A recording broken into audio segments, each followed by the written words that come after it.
Et c'est parti entre l'AG-Caen Football qui évolue en blanc et le Mans FC, la réserve du Mans FC pour ce 6e match amical. Nicolas Camillo, le centre pour Goba qui laisse passer pour la frappe de Maxime Rouanel qui termine sur la barre transversale.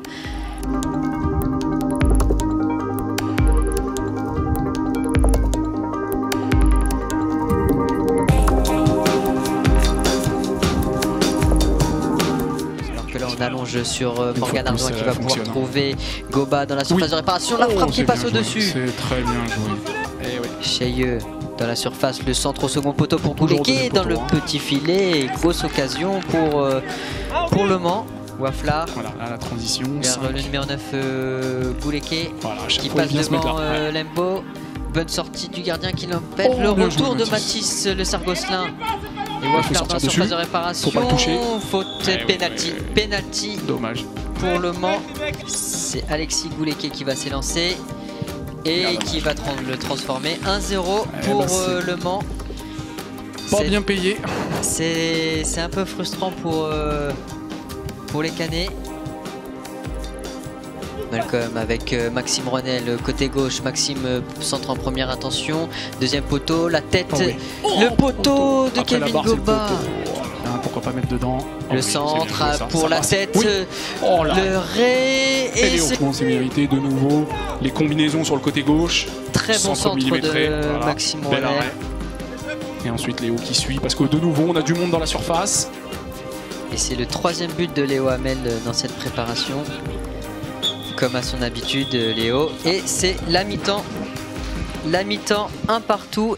Alors qu'il y a des pétards aux alentours. Et c'est parti pour cette seconde période entre l'AG-Caen Football et le FC Le Mans B.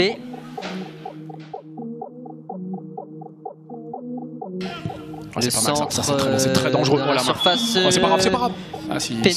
Penalty avec cette main du capitaine, le numéro 4, Pasco. Et c'est un nouveau penalty dans ce match. On revoit au ralenti le centre. Le centre très dangereux, vous avez dit. La main est décollée. En tout cas, c'est Kevin Goba qui va s'en charger. Quelques pas d'élan. Oh, c'est au-dessus, Kevin. Ça va pas lui faire du bien. Ça, c'est ce qu'a dit aussi Julien à la mi-temps. J'en ai pas parlé tout à l'heure, mais quand on a des occasions de but, il faut concrétiser. Et là c'est Kevin Goba qui est lancé, il n'y a pas vote. Kevin Goba qui va rentrer dans la surface de réparation, il a de la solution, il frappe et il marque. Et voilà, là on voit l'attaquant. On voit l'attaquant, c'est-à-dire qu'il a la possibilité de faire le centre, il est en angle fermé, mais après le pénalty raté, il veut se remettre en confiance et utiliser ses qualités d'attaquant, de buteur.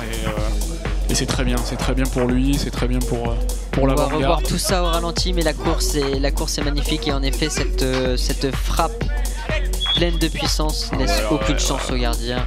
Aucune chance au gardien. Nouveau corner, c'est Morgan Ardouin qui s'en charge. Léo Hamel, c'est Mathis du gauche. C'est Mathis qui marque un peu à l'image de Joël Lembo face à Bayeux, un peu le même but. Et ça va faire du bien aussi à Mathis. Je crois que c'est son premier but sous les couleurs canaises. Et lui qui avait provoqué le penalty, bah voilà, ça fait 3 buts à 1. Effectivement, ça fait 3 buts à 1 pour l'AG-Caen Football. Espace, bien vu. L'extérieur est magnifique pour Dimitri Milon dans la surface de réparation. Dimitri Milon l'a frappé, le but de Dimitri Milon. Quelle passe d'Alexandre Dessier. Dimitri, superbe action, superbe relance. On vient chercher à l'opposé, Alex qui met un caviar. Dimitri qui utilise son corps, sa puissance pour éliminer le défenseur et passer son corps devant. Et après une frappe surpuissante. Alors pour avoir été parfois à l'entraînement dans les buts et m'être retrouvé face à Dimitri, je peux vous assurer que c'est très puissant. Là on voit, c'est dommage, on voit pas le départ de la passe, mais là, et là il lui passe devant. Physiquement il passe devant. Il y a Lembo et cette fois Lembo qui se projette et on lance Nicolas Camillo dans la surface de réparation. Nicolas Camillo, il rentre la frappe et le but de Nicolas Camillo, le 5e pour l'AG-Caen. Les attaquants sont en forme, hein. Ce qu'on se disait en première mi-temps, c'est-à-dire qu'on a les circuits, on a les occasions, mais on n'arrive pas à les mettre au fond. Et ben en deuxième mi-temps, voilà, les attaquants, c'est ce qu'a dit Julien, il a dit il va falloir maintenant que ça se voit sur le score, que les attaquants se mettent à marquer, qu'on valide notre possession. Là, on voit bien, profondeur. Avec cette entrée dans la surface d'apparition et puis cette finition extérieure. Extérieure, pointue, enfin, comme tu peux.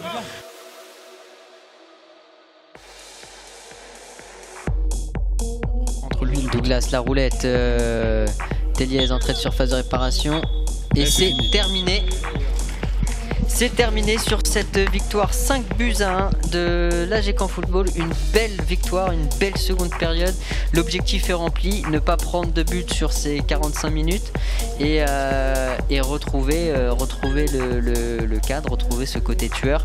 On va pouvoir voir tout ça au ralenti dans quelques instants. En tout cas, c'est une préparation qui se conclut bien, avec les attaquants qui ont marqué, et même Mathis le Sergossin qui a été de son petit but. Donc c'est voilà un match avec de bons enseignements.